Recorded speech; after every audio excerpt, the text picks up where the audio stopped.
Welcome to FedSoc Forums, a podcast of the Federalist Society's practice groups. I'm Nate Kazmarek, Vice President and Director of Practice Groups at the Federalist Society. For exclusive access to live recordings of FedSoc Forum programs, become a Federalist Society member today at fedsoc.org. Well, hello, everyone, and welcome to this Federalist Society virtual event. I'm Caroline Bryant, and I'm the Associate Director of Practice Groups at the Federalist Society. Today, we're excited to host this webinar titled The Future of Deposit Insurance and Opposing Costs. Our moderator today is Bryan Schneider. Bryan is a partner at Manatt, Phelps, and Phillips. He's a member of the firm's industry-leading consumer financial services practice, where he focuses on advising clients through the gamut of consumer financial services regulatory and enforcement matters, particularly as it relates to supervision, enforcement, and fair lending. Prior to joining the firm, Bryan served as Associate Director for the Division of Supervision, Enforcement, and Fair Lending at the CFPB. If you'd like to learn more about today's speakers and moderator, their full bios can be viewed on our website, fedsoc.org.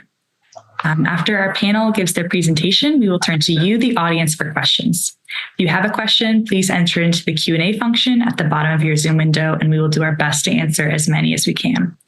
Finally, I'll note that, as always, all expressions of opinion today are those of our guest speakers, not the Federalist Society. With that, Bryan, thank you so much for joining us, and the floor is yours. Thank you so much, and good morning, everyone. Welcome to this webinar that will explore the existing framework for deposit insurance and whether it should be preserved or perhaps in some ways reformed. We will reserve some time, as mentioned, for questions at the end, but I'd encourage folks to put their questions into the Q&A box as we're going along. I'll be monitoring that, and we'll be glad to spring your questions on our panelists as they come in to keep the discussion going as real-time and lively as possible. A bank's stability depends in significant part on its ability to attract and retain deposits. However, because of the inherently illiquid nature of the business banking model, coupled with the asymmetrical availability of information between bank managers and depositors, banks must work to obtain and keep depositors' trust. History has shown that human psychology many times makes this a difficult thing to do. Deposit insurance, at least in theory, assists banks in maintaining the public's confidence and thereby keeping retail funding stable. In addition, the status of being a federally insured depository institution confers benefits, such as the ability to obtain a Federal Reserve Master account, that are not always available to many other institutions, even those that appear to be similarly situated and likely pose the same or even less risk to the financial infrastructure.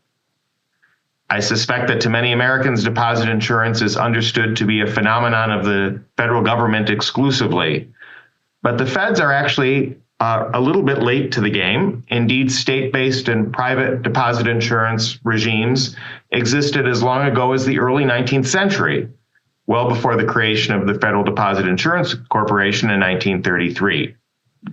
Since then, the FDIC has largely displaced all other primary deposit insurance in the United States, although private primary deposit insurance is still available for state-chartered credit unions in some states, and excess deposit insurance is available through various state-based and private enterprises. With the new administration and Congress poised to reconsider a host of financial services regulations, the time seems apt to look in depth at the deposit insurance requirement, as well as the near federal monopoly in the primary deposit insurance market. So now I'm pleased to introduce our interlocutors for today's discussion. Meg Tahyar is a partner at the law firm of Davis Polk and the head of their financial institutions practice and a member of their fintech team. Meg provides strategic bank and financial regulatory advice to many of the world's largest financial institutions, in addition to regional banks, fintechs, cryptocurrency exchanges, and other digital asset companies. Also joining us is Dennis Adams. Dennis recently retired after 31 years as the president and CEO of American Mutual Share Insurance Corporation. ASI, which operates as a primary insurer in 10 states, is the nation's only non-federal primary deposit insurer for state-chartered credit unions. Through a subsidiary, ASI also provides excess share insurance to federally and state chartered credit unions in 33 states. Dennis is currently consulting to financial institutions through Dennis R. Adams Consulting. So Meg, if we could turn to you first, could you provide a bit of an historical framework for the deposit insurance regime that we are experiencing today? Sure. Thank you very much, Bryan. I think I'll start by asserting that deposit insurance is a necessary component of a developed economy. The International Association of Deposit Insurers says there are about 113 countries around the world that have it, virtually all of the developed economies. It's a social choice that we've made in this country, along with other developed economies. It's not costless.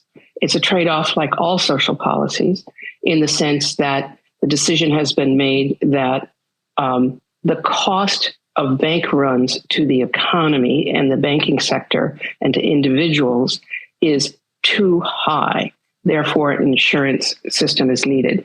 Our federal insurance system started in 1933. Before that, we did have some state-level insurance systems in a number of states. They largely failed because they were opt-in, so that the weakest banks opted into the state insurance systems. There have been from time to time, and there are in some other countries as well, private insurance systems. I'll leave that to Dennis. The key question on deposit insurance is who pays for it?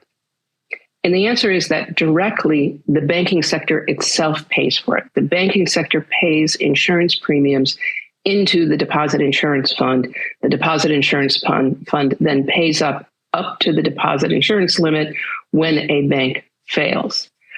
Obviously, those costs are passed on to bank customers in some way, either fully or in part. And then in our system, there is an indirect backstop from the taxpayer, although it really happens through collateralized lending from the FDIC. Through the FDIC, the taxpayer has not paid. Now, I'm going to leave aside the special programs in the financial crisis, and we can come back to them. But our deposit insurance fund has managed to pay out depositors. And if we look at the March 2023 turmoil, there where the systemic risk exception was invoked, there's a specific statute that requires that there be a special fee assessment on the banks. So the way that I look at it is the banks pay directly. Some of the costs are going to be passed on to consumers, and there is a taxpayer backstop, which is thankfully rarely needed. So that's a little bit of the framework on how deposit insurance at the federal level works in this country. I think most folks know it goes up to $250, $500 if you have a joint account. There are a number of proposals for reform that are currently being suggested, which I'll go over quite quickly. The one, and these proposals have come out after the March 23 turmoil, and there's an excellent FDIC report that discusses all of the possibilities that are on the table, doesn't take a position. The position that I would take is that the 250 ought to be indexed for something, for inflation, et cetera, et cetera. Putting 250 in the law and then waiting for Congress to have to act every time that changes doesn't make sense to me. So that is reform number one that I would propose. Reform number two, which has been in the air since the 2023 turmoil, is to have a higher amount. I don't know what it is. It has to be data driven. 2 million, 5 million, 10 million on what I'm going to loosely call operational deposits. These are basically the what you would call, and it's not when it's not in its fancy Sunday go to meeting clothes, what you would call your basic checking account, but not for consumers, not for flesh and blood humans, but the payroll processing of a small and medium-sized enterprise, the accounts of religious organizations, churches, temples, synagogues, mosques, often go above 250, 501c3s. And it makes a lot of sense, I think, to have a special regime for those accounts of those kinds of entities, because that's where we saw the major problems in 2023. We have to work out how it was paid for and who paid for it. But I will note that there's a proposal out there. There are multiple bills out there on it, one by J.D. Vance, one by Maxine Waters. So we're looking at something where you have very unusual configuration of folks who are thinking about this thoughtfully. And in the Q&A, we can come back to how you might actually make that work.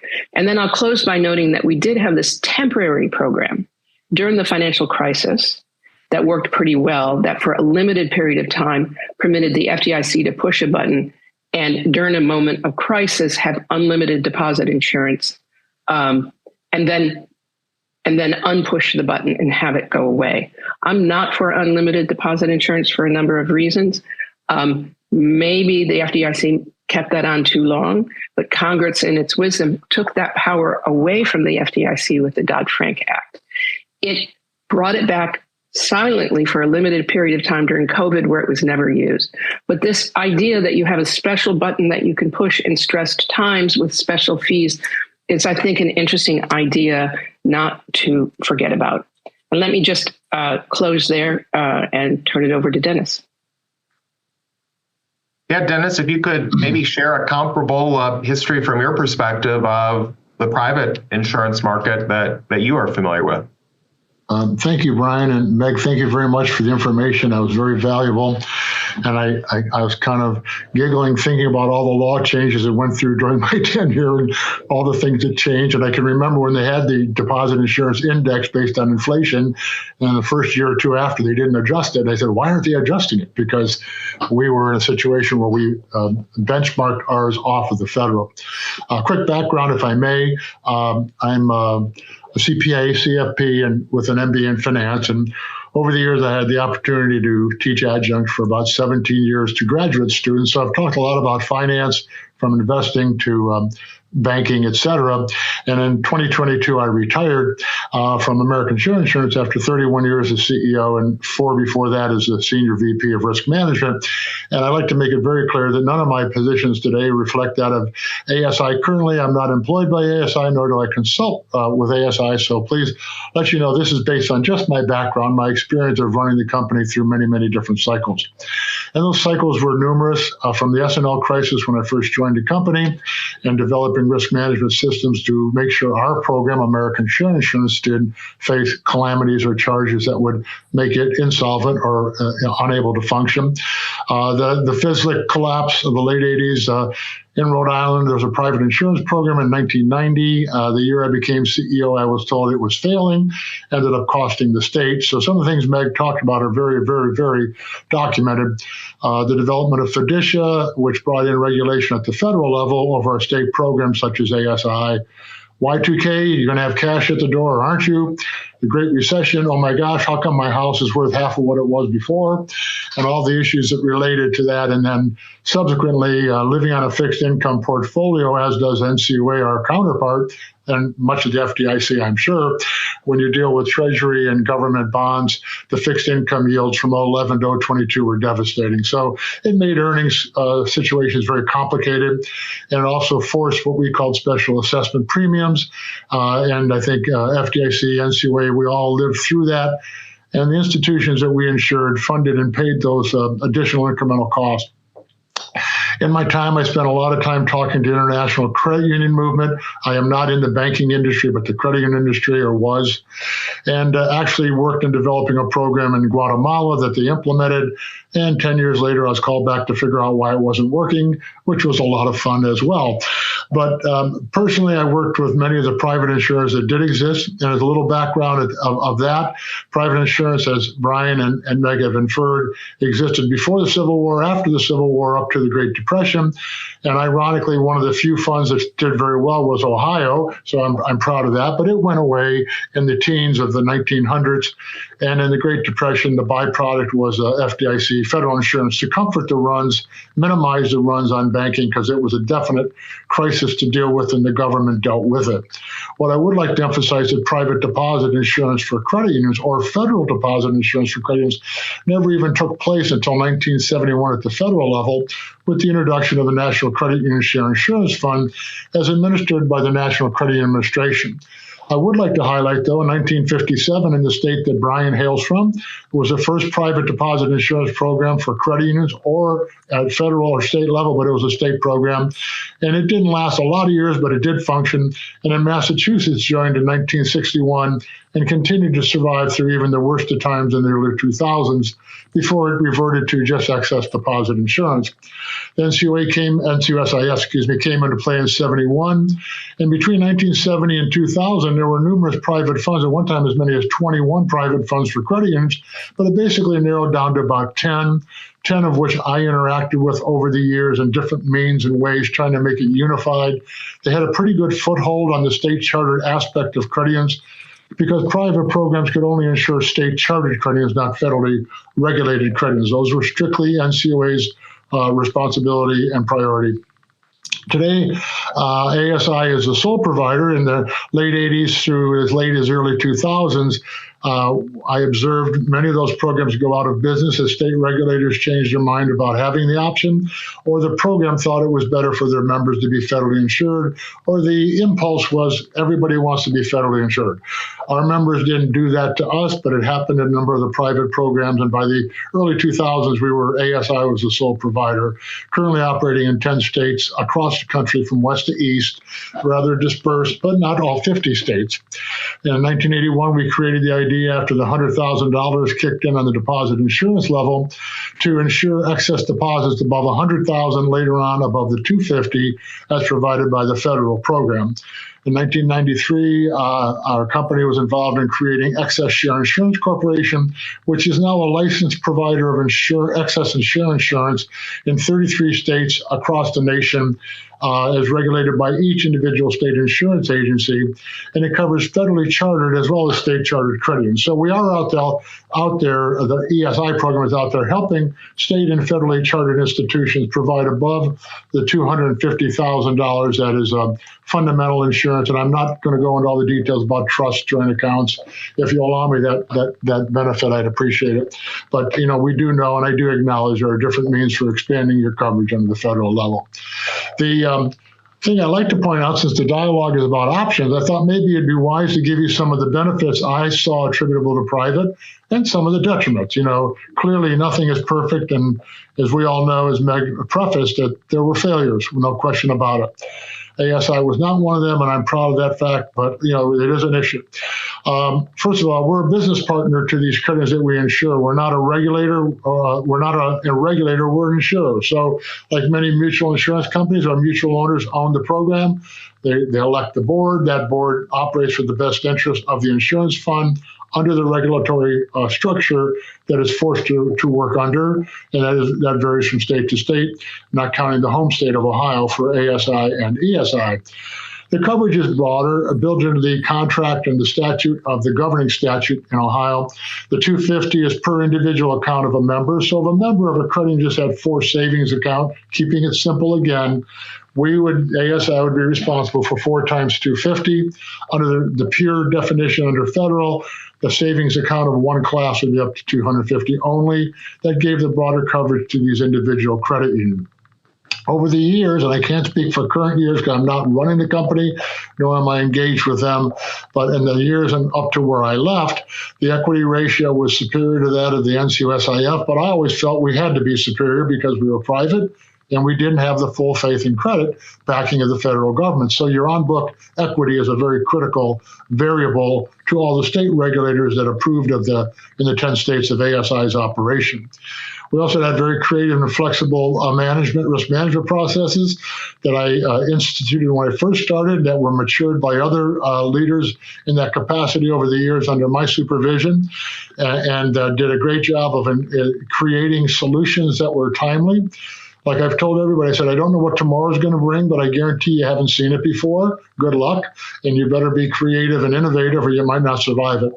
During the Great Recession, we created solutions and secondary capital solutions that proved very valuable that NCUA later used in solutions they had in the state of Texas and elsewhere across the country, where these institutions paid back the insurance fund and are still operating today because of those creative, innovative risk management solutions.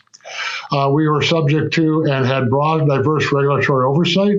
We're not an independent agency of the federal government or an agency of any state government, and we're subject to state banking and insurance regulations in various states across the country.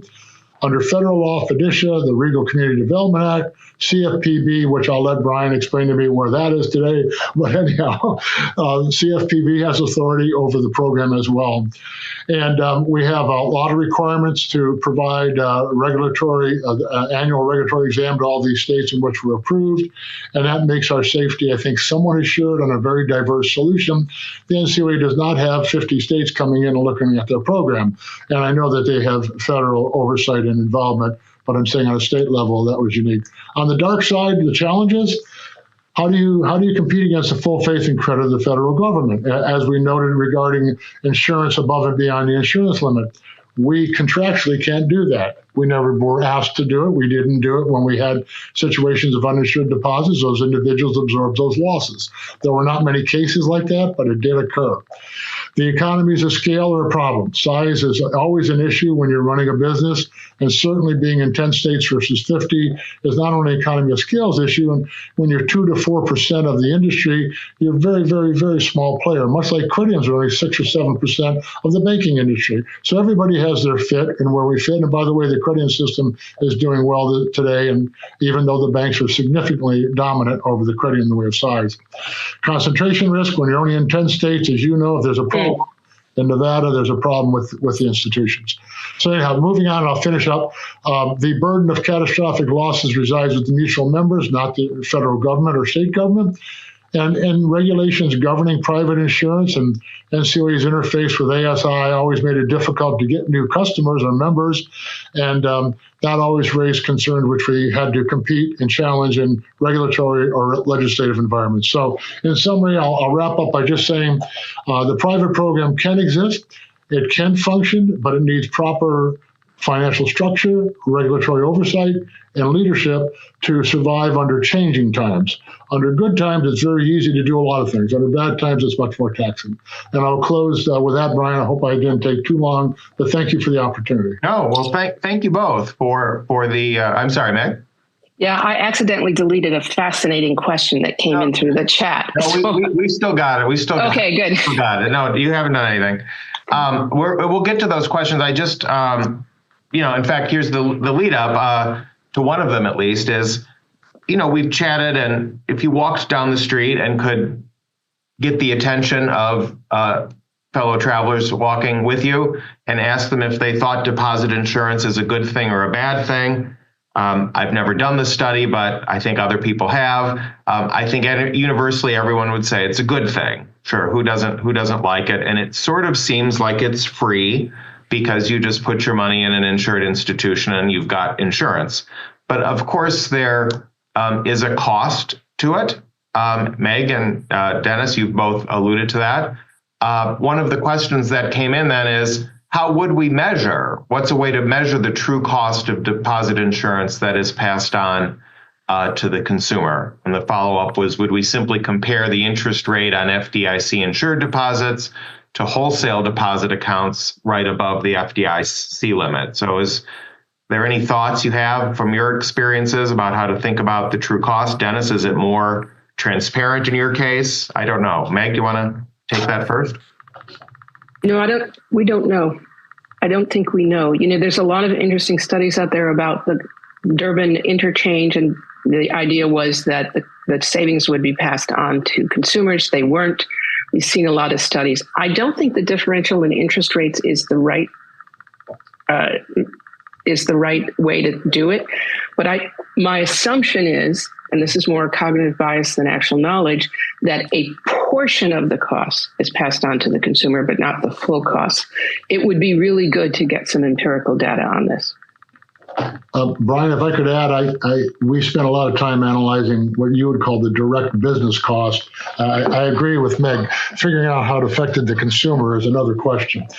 But on the direct business cost, during the 5 years of difficult recovery from the Great Recession, American Share Insurance had to charge special premium assessments of 61.5 basis points based on depository base. So that was a lot of money. Millions of dollars were spent. NCUA charged about 83.3 basis points during those 5 years. Later on, they gave back rebates a number of years in the future. So the net cost, generally speaking, between the two programs was in that 50 to 60 basis points of what you would call supplemental cost. Second of all, the cost to credit unions is different from FDIC because credit unions put a deposit with their insurance program from which the insurance program earns a living off of and makes money off of. So we get we did up to when I retired, a 1.3% deposit.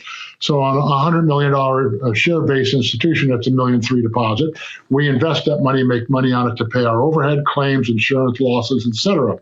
NCUA charges 1.0% on that same $100 million or $1 million deposit. So the money we made on the deposit was our source of income.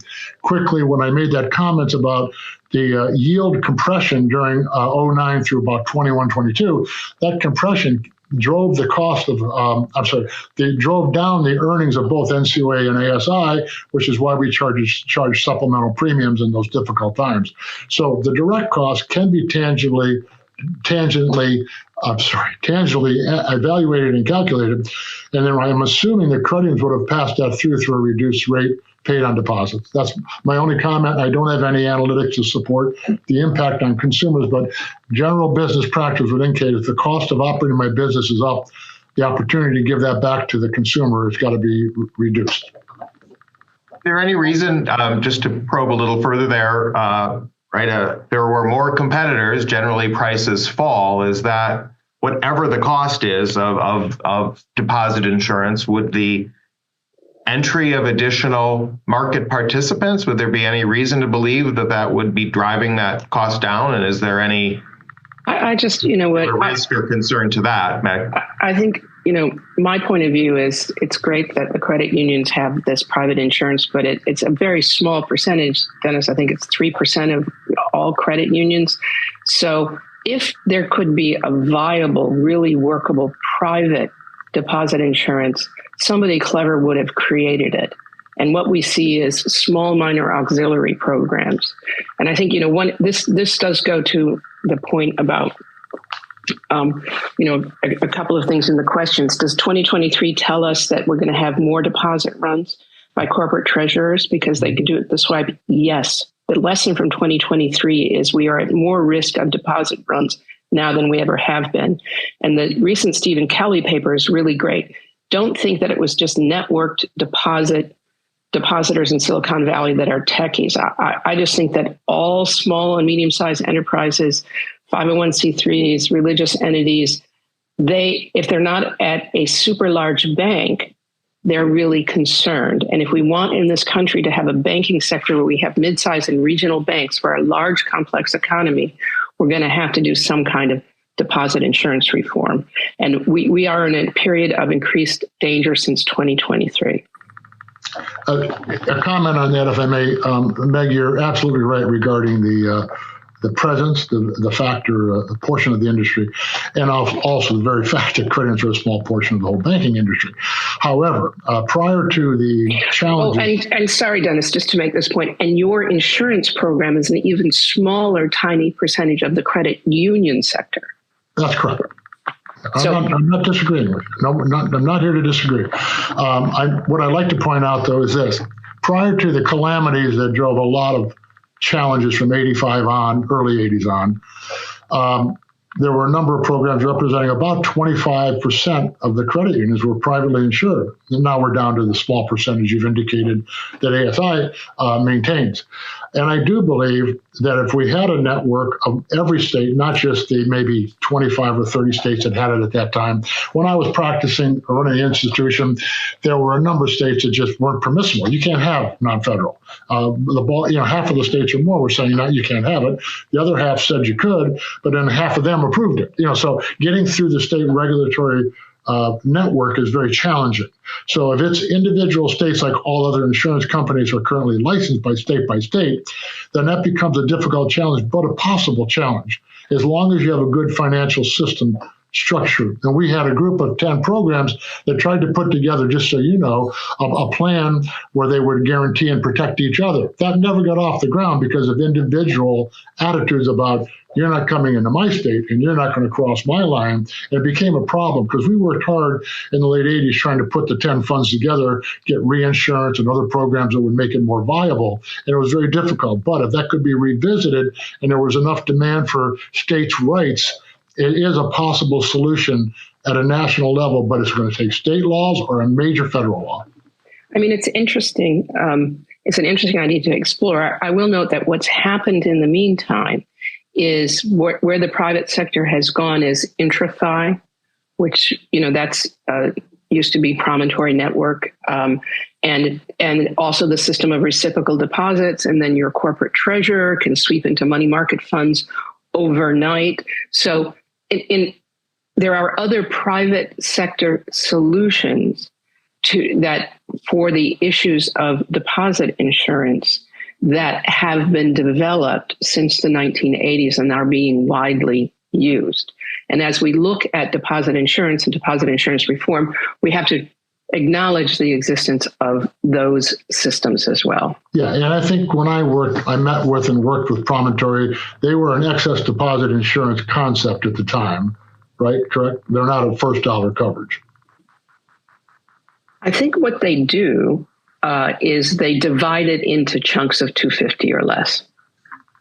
So they don't themselves provide FDIC coverage, but they create a platform so that if you have $10 million, you can put it into 250 chunks around multiple banks with an easy little click once you're on the platform. They're kind of like a traffic cop moving the money around.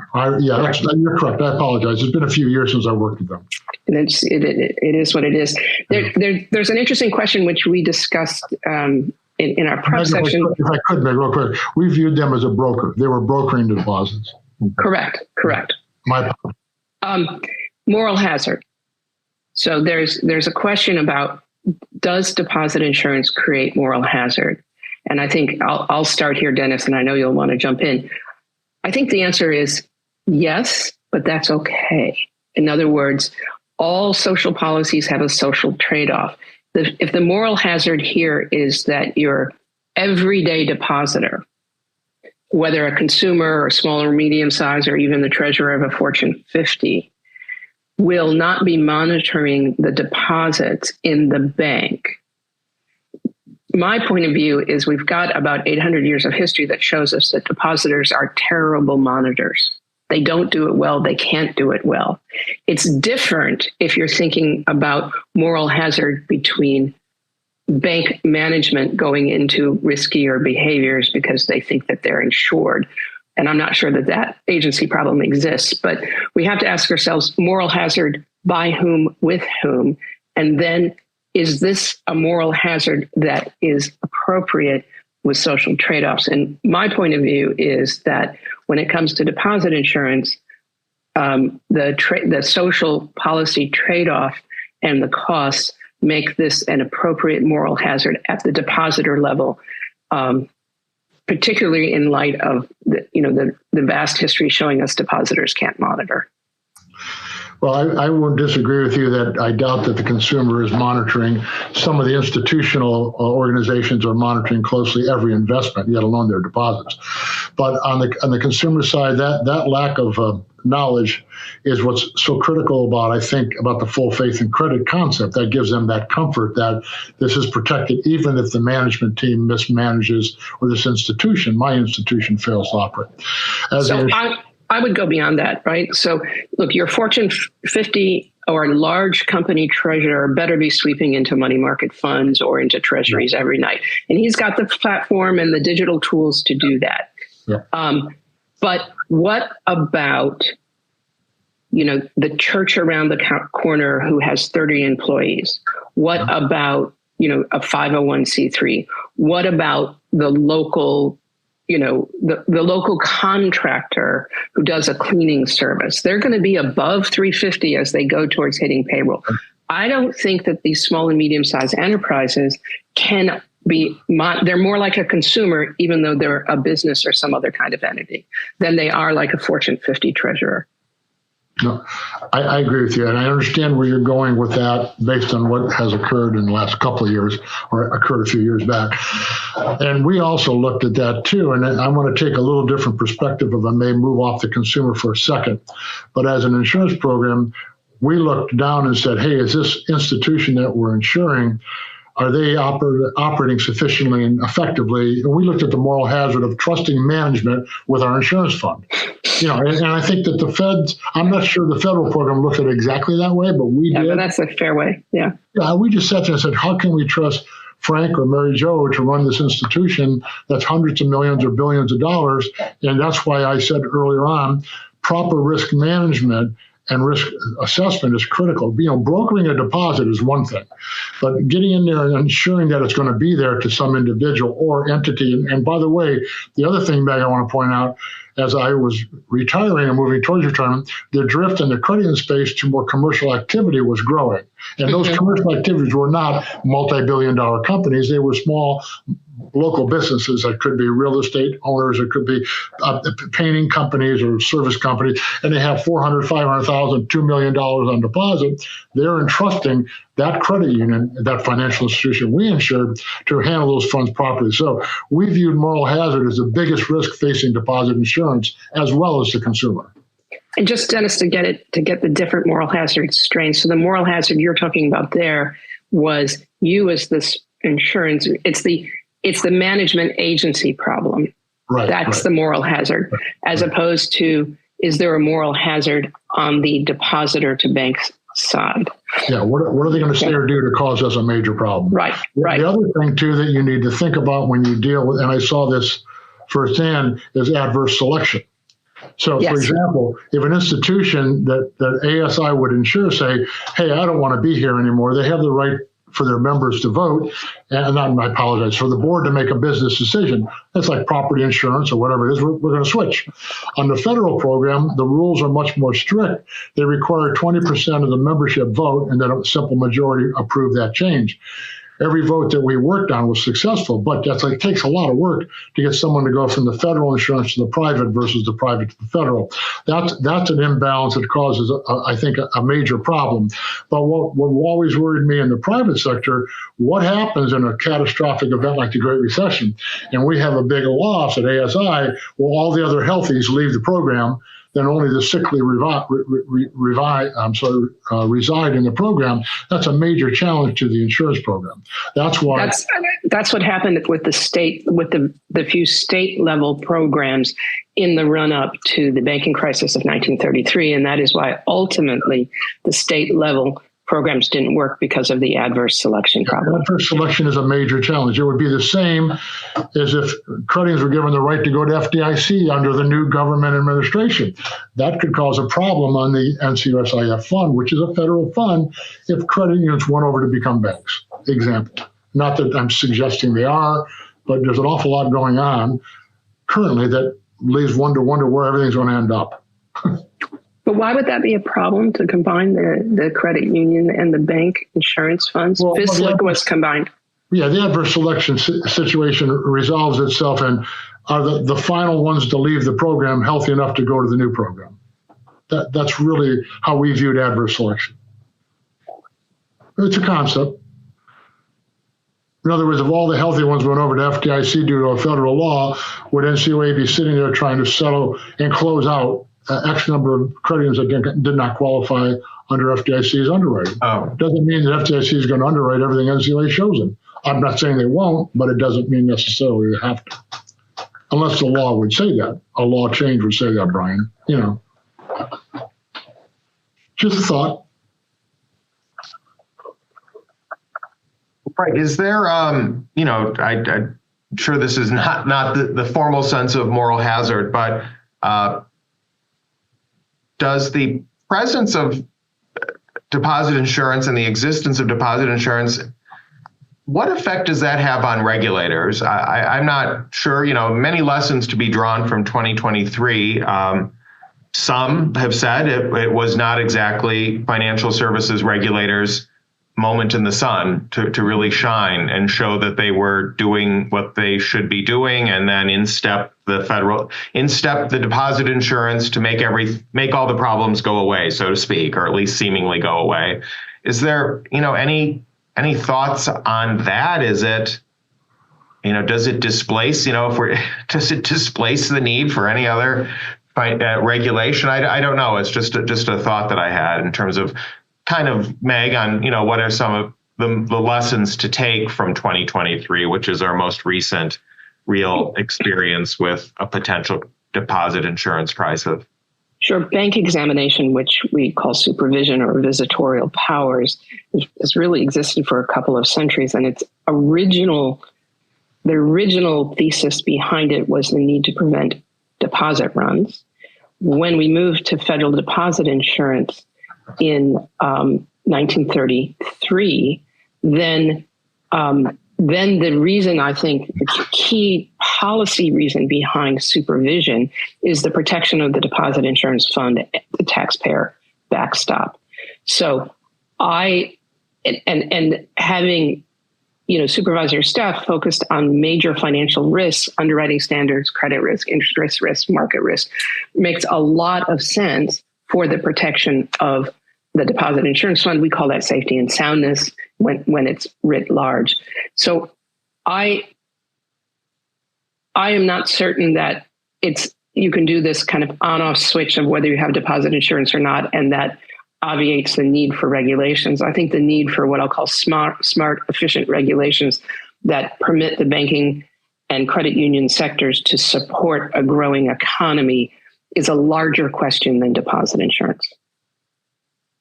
Bryan, my observations regarding what you raised are a little different from Meg's. My viewpoint was I saw state regulatory authorities and spoke to many of them. We petitioned many states to consider ASI over my tenure. And I had the sense, Bryan, that, well, Dennis, if we approve you and something would happen, we don't have the backing of the federal government. That puts the burden on the back of the state regulator. And I felt that some of those state regulatory authorities, for their own purposes and reasons, said, we don't want that burden. We feel better with the federal program because we know they'll step in and pick up the pieces. But if we don't pick up the pieces, we're going to be blamed because we approved you, we allowed you to operate, et cetera, et cetera. So that relationship is really critical. And that was one of the problems. And I said one of the challenges that with 50 states, you run into 50 different types of regulatory authorities, and not just R&D, but the idea of their background, their experience, and their interest level in a non-federal option. It puts a lot of burden on the regulators' back, and I heard that many times. Thank you. And Dennis, just before maybe you've touched on this, but it's all interesting to me, a credit union in one of the 10 states where you operate has a choice, right? They must have insurance, but they have a choice. They have two. Just to give, again, a bank doesn't have a choice, so they would never get to think about this question. How did a credit union think about, would they go with you? Would they go with the NCUA? What was that conversation like in terms of talking to someone who has a choice for a product that is otherwise monopolized? That's a very good question. The critical points, and there are many issues, and I've spoken with lots of boards of directors over the years and management teams considering the option. And the bottom line was a lot of state license. Again, we're staying with state license, not Fed license. State licensed credit unions were saying that, hey, we're subject to state regulation, yet our insurer, NCUA, comes in and tells us what to do. I have dual regulation. Bryan, when you set up, you were a state regulator, you know as well as anybody what the laws say and do. They're not always the same as the federal charter faces. Whether that's bad or good or weak or strong, I'm not going to get into the small issues. But the point was dual regulation was a very big burden to a lot of credit unions. Does that mean they were weak and problematic and NCUA was being unfair? Not in all cases. In some cases, they were justified to be concerned about the situation in that institution. The second thing was closeness to the insurer. is 1 in 4,000 versus 1 in 100, you feel like you have a better relationship. And you also feel like that board of directors, which represents the members of the program, the insured institutions of the program, has your interest in mind, not just the government's interest in mind. And NCUA is a federal agency, and they already have a state agency overlooking them. So dual regulation, micromanagement of some of their issues, and the partnership was critical. And the cost was never really an issue. Even though our deposit was a little larger, that was a minor issue. Of course, that's a big, major issue if interest rates are 12%, like back in the 80s, but not when they're in the 2 to 5% range, 3 to 5% range. So the bottom line is, I would say, closeness to the business, the sense of a business partner, the absence of dual regulation they felt was unnecessary, and the ability to have some say in the direction of the program. Right. We just had a very interesting question come in. What if it's mandatory, but the depositor is responsible for obtaining their insurance? That would seem to perhaps make things a bit more transparent. What about thoughts on that? Meg, do you have any thoughts on that idea that, yes, your deposit has to be insured, and if you wish to be a depositor, insure your deposit? I'm trying to think mechanically in a world of millions of depositors how you make that work. I just think there'd be a consumer and company backlash on that. And I don't know, and it would be interesting to know if there's any country that does it that way, of, the 113 that have it. I mean, I just feel, particularly people who are close to the bone or small companies, this is, you can force a borrower to get mortgage insurance as a condition to getting the loan. But I don't think there's a system that forces a creditor, which is what a depositor is, to self-insure for lending their money out. So I'm not very bullish on that idea. I couldn't agree with you more, Meg. My comment is very simple. Doesn't everybody have a will? No, they don't. So I'm not so sure that the consumer would take care of themselves. That would result in an event that could include a lot of individuals, and that would be havoc from, I think, a government perspective, state or federal. Maybe as we turn to, you alluded to it earlier in your comments, but, what might be, some of the lessons from the 2023 situation. There's, I think, a certain amount of public perception that, what happened is a bunch of very, very wealthy people got bailed out of a problem. Whether that's true or not is debatable, of course. But one idea that you had teed up is perhaps different types of charitable organizations would get enhanced insurance limits. Have you thought about what would seem to be inevitably a bit of a slippery slope? Where would you stop conferring that? Where would you stop conferring that benefit? Have you given some thought to that? Sure, absolutely. So let's just call it X million, because I don't know what the right amount is. And I think you would set the right amount by looking around at the smaller and regional banks and figuring out if 1 million, 2 million, 5 million, 10 million was the number. And then you would essentially not have it be for human flesh and blood consumers. It would have to be some kind of entity, and it could small business, 501c3, religious entity. You just have to be some kind of legal entity. I'm not super concerned by the slippery slope, because I think that you stop it by having the number. The X million stops it. And I also think I have heard a lot of people say, well, it's really hard to define these accounts. But I've read the Vance bill, I've read the Maxine Waters bill. They do a pretty good job at it.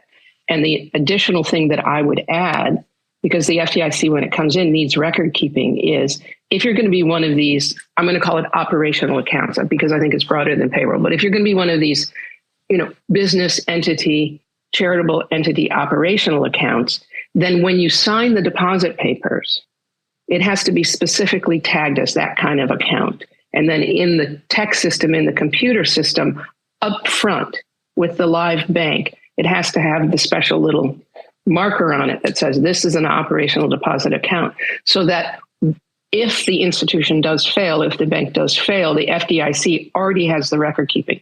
They don't have to come in and make judgments about whether this was an operational account. And whether there would be, enhanced fees on that, I don't know. I think it could be worked out.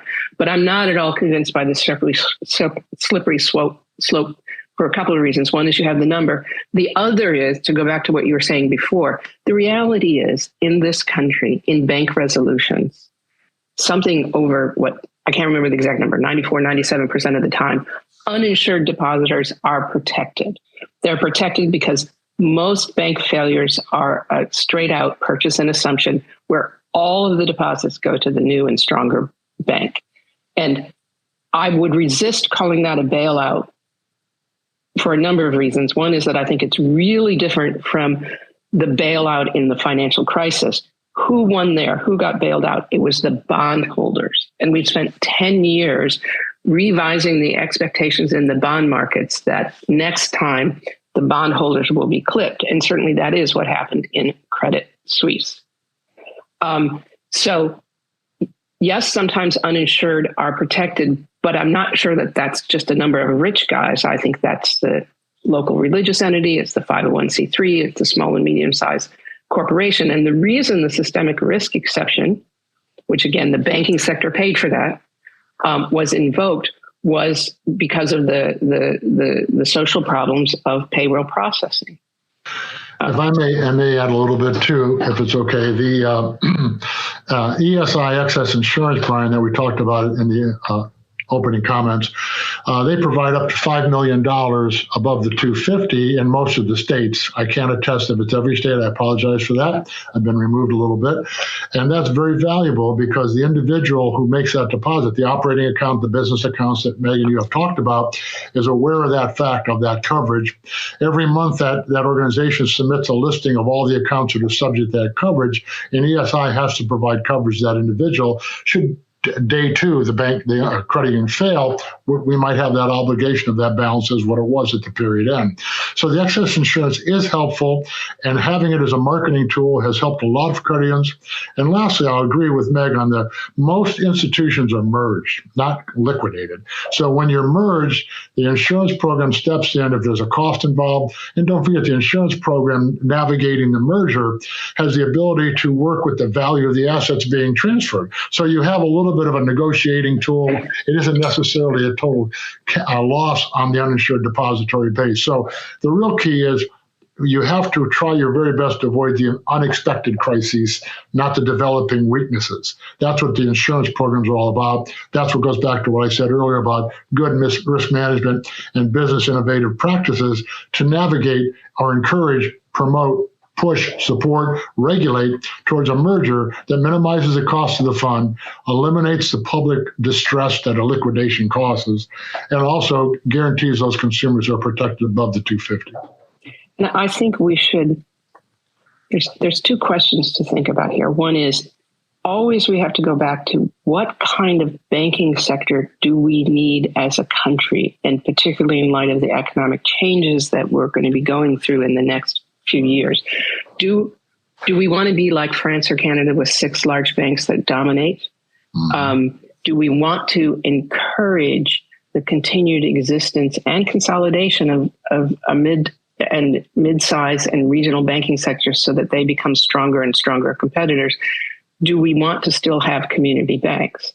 And I think we want all of that. And I think we don't want to end up like many countries with just 5 to 6 super large banks. And I think our economy is better off for it.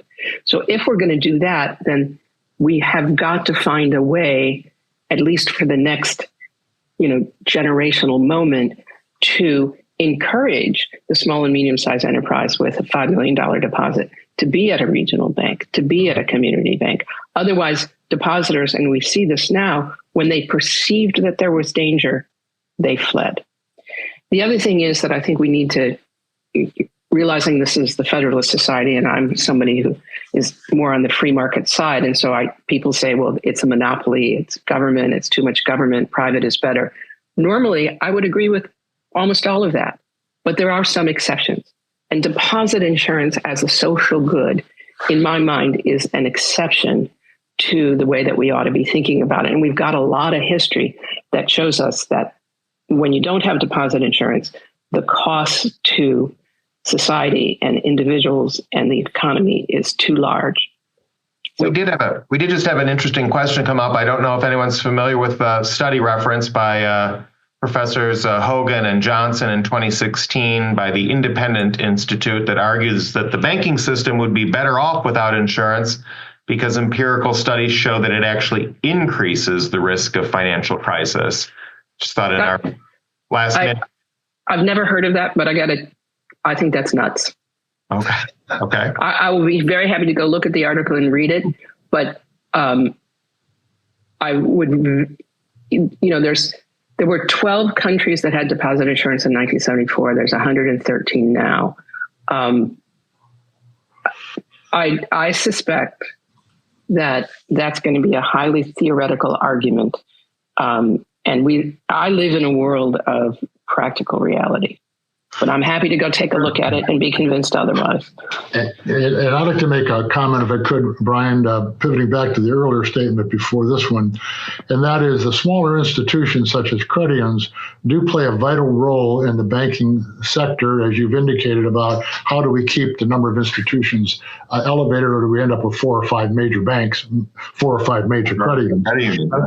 And I think the credit union system does provide an incredible service. It's a member-owned structure, not a stock-owned structure like the California banks were. I have friends that were stockholders in those banks. I know a lot about the banks and their background. And I would tell you that if we want to keep the regional banks, the region's communities served, I think credit unions need to continue to exist. I think options are critical. If it keeps those smaller institutions being swept up and merged by force by a regulatory authority that wants to regulate less institutions, not more. So I support private insurance. I support small institutions. So if you think about it, we've got about 4,000 and change banks in this country. We've got about 4,000 and change credit unions. So let's call it 8,000. And I don't think there's any reason to focus on the number. It's really about the strength and the communities served. Then we've got 8 super large banks, and we've got about 200 largish banks. So let's just say we've got 8,000 depository institutions in this country. France and Canada have between 5 and 6. I think I would submit that there's a number between 5 and 8,000 that probably works. I'm not going to guess where it is, but there is a number there, and I would encourage anybody who has an economics background to do empirical data on what the shape and structure for our economy and our geographic reach works for this country and our culture and our values. And I've looked for it. It's not there. Anybody who has seen that research, send it to me. Yeah. Well, the other thing too, Meg, there were 24,000 credit unions 50 years ago. There's about 4,000-ish, as you indicated. Contraction has always been 3 to 5% a year. Consolidation, that's not going to change. So I don't disagree with you. Maybe 8,000 is too many, and maybe 4 or 5 is too few. But I know, I'll tell you one thing: I've never seen a year we didn't see contraction, consolidation. So that's part of life. I just hope it isn't sweeping by some sort of form of federal legislation. One in our remaining moments, one final question that I'd like to get in. Let's accept maybe we've proven tonight that there's a social good for deposit insurance. Have we become too enamored of it? And, is it perceived now as kind of a ticket to, you have to have punched before you can get access to other important parts of our infrastructure? So, fintech chartered institutions, those sorts of innovations that people have been talking about tend to not mean so much because to the extent they're uninsured, they don't get access to payment rails and things like that. Have we become over enamored of deposit insurance and think that it's critical for all aspects of our financial infrastructure when it might not be? Meg, I don't know. I'll throw that out to you. I think that's probably a discussion about master accounts, which is a whole new webinar. Right. It is. I think England has managed to give payment charters access to master accounts without deposit insurance. I think the Fed has guidelines out that say that they can do it.